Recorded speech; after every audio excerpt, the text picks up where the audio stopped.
All right, everybody's back. All right, guys, so Tuesday training. Today is actually a relatively straightforward day, kind of as we have it. So for your warm-up, we've got 5 rounds. You're gonna do 5 hollow to arch rolls. You're gonna do a 10-second crab hold, and then a 20-second backwards bear, or 20-foot backwards bear crawl. And if you're comfortable with handstand walking, you can start to incorporate a little bit of handstand walking into the later part of your warm-up. So what you're gonna do, I might not have space for this, but here's what we're gonna do. So watch out, excuse me. All right, guys, so for the hollow to arch rolls, you're gonna start in a hollow body position. You're gonna roll to an arch on one side, back to the middle, roll to an arch on the other side, back to the middle. That counts as 1. And we're gonna do 5 of those. So, excuse me. So again, what we're gonna do is you're gonna start in a hollow position. You're gonna roll using your midline over to a Superman position. Gonna roll back to a hollow position, and then I would go the other way to arch, back to hollow. That counts as 1. You're gonna do 5 of those. After that, you've got a 10-second crab hold. So for the crab hold, ideally, you're gonna take your fingers and they're gonna face your feet. So I'm gonna be here, and then I'm going to squeeze my butt, fully extend my hip, and get up nice and, hamstring cramp, gonna get up nice and high, and that happens sometimes. So what we're looking for is, again, this position. So squeeze the butt, try and create a tabletop as best you can. You're gonna hold that for 10 seconds. To make it a little bit easier, you can take your hands and turn them around. So if you take your fingers and face them away from you, it's gonna be a tad bit easier on the shoulders. And then after that, you've got a 20-foot backwards bear crawl. So the point of bear crawling backwards is to really start to open up your hamstrings a little bit, as well as load the shoulders. So when you do these, legs are perfectly straight, and you're gonna try and drive your heels into the ground the whole time. So here, legs are straight, and I'm just gonna take small steps, and the whole time I'm trying to actively press my heel into the ground. So I'm getting a nice hamstring stretch warm up, and then warm up my shoulders as well. You guys are gonna go through that 5 times. And again, if you're comfortable, you can start to add a little bit of a handstand walk component instead of the bear crawl. Just, play with a skill if you've got it. After that, you have 5 sets. So your strength work is 5 rounds. You're gonna do 6 seated tempo press with 1 arm. If possible, you're gonna hold another arm or another object in the front rack. So it can be something as simple as like a heavy water jug or something like that. In a perfect world, you've got 2 kettlebells or 2 dumbbells, and you'll have 1 in the front rack, 1 on the shoulder, and you're gonna press. So what that would look like, assuming I have 2 objects, I'm gonna have a seat. 1 object is going to go on the front rack, and when we want the front rack, I want the thumb in contact with your collarbone, and then the elbow should actually be in front of the body, so the weight's loaded here, and you feel that in your upper back.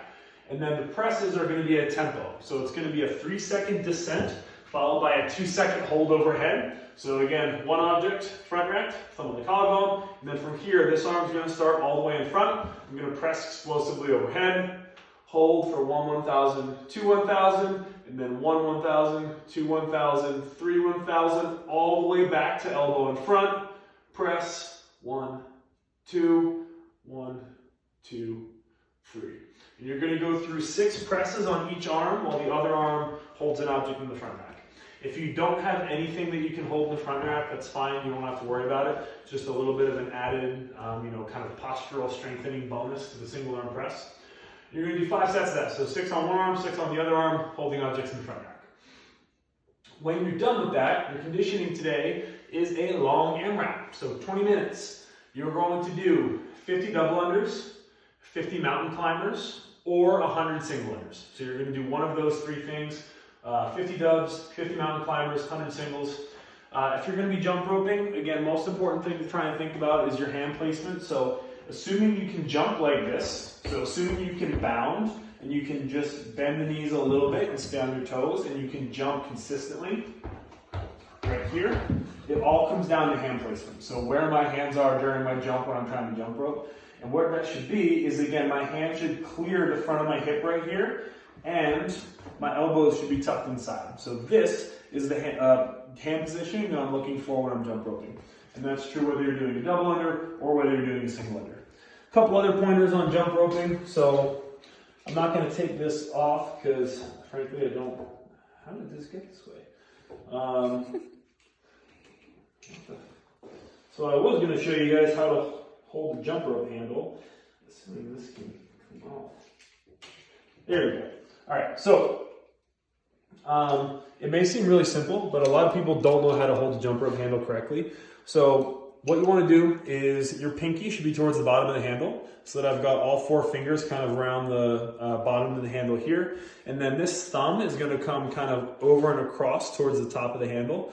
What this is going to do is give me enough rotational power to actually be able to spin the jump rope. So if you're holding the jump rope too far down towards the bottom or too far down towards the top, you're not going to be able to create kind of adequate torque on the rope. So again, you want to make sure that you're holding the rope right about here so that when you're jumping, you can easily actually rotate from the wrist, because this is the only motion I want when I'm jump roping. I don't want here. And this is what a lot of people get into, is the wrist gets locked in, and then the elbow and the shoulder end up doing a lot of the movement. Again, I want this. So I want to try and isolate that wrist as much as I can.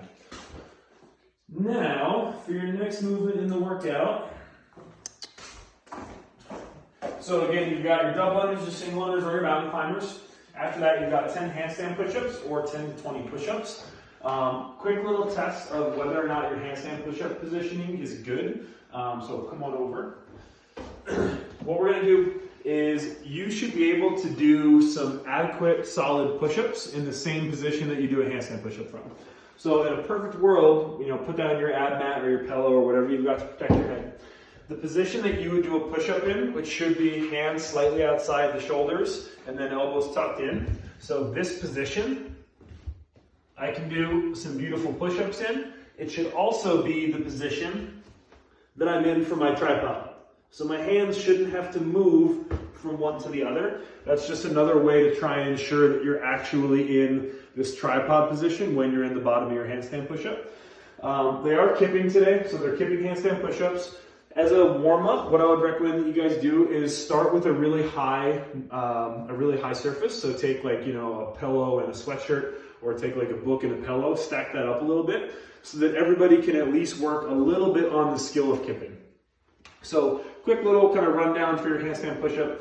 So what you're looking to do is once you kick up to the wall, there's basically an order that you want to follow every single time. So when you get to the wall, you want to bring your head down in a controlled negative, making sure that you get into that tripod. After that, you're going to allow the butt to gently rest on the wall, and then you're going to bring the knees over.